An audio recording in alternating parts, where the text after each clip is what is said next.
Hello. I want to take a minute to discuss some functionality added, actually enhanced a little bit, related to the component cost ID or formula ID change utility that's been around for a while.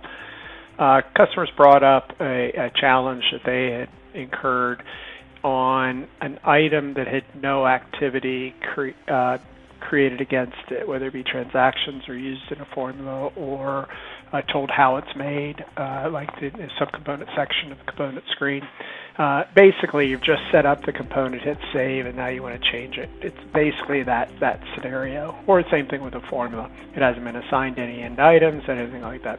What we found in reviewing this issue is that we needed to make some change in the code that allowed an item that had only just really begun the setup process to actually have the ID change without having to delete and re-enter one. So things like identifying how it's made through subcomponents or entering any quality tests, etc. If you haven't done any of that, that's the scenario we're talking about. So in this case, it's under Utilities, and I'll just stay with the component ID change. It's the same as formula ID. It's the same idea. So what was happening is if you have an item that you haven't really done much work on, but you need to change it, if that's all that was there that was going into it, when I went to go change it to another part number, the process wasn't working. It wasn't showing, and it's because it didn't have any other associations or assignments associated with it. So now what we've got is a fully functional, even if it's only, all I've done with this item is I set up the component, gave it a component ID, base unit of measure, and a description, and hit save, and that's all I did. So in this scenario, the process button now is active.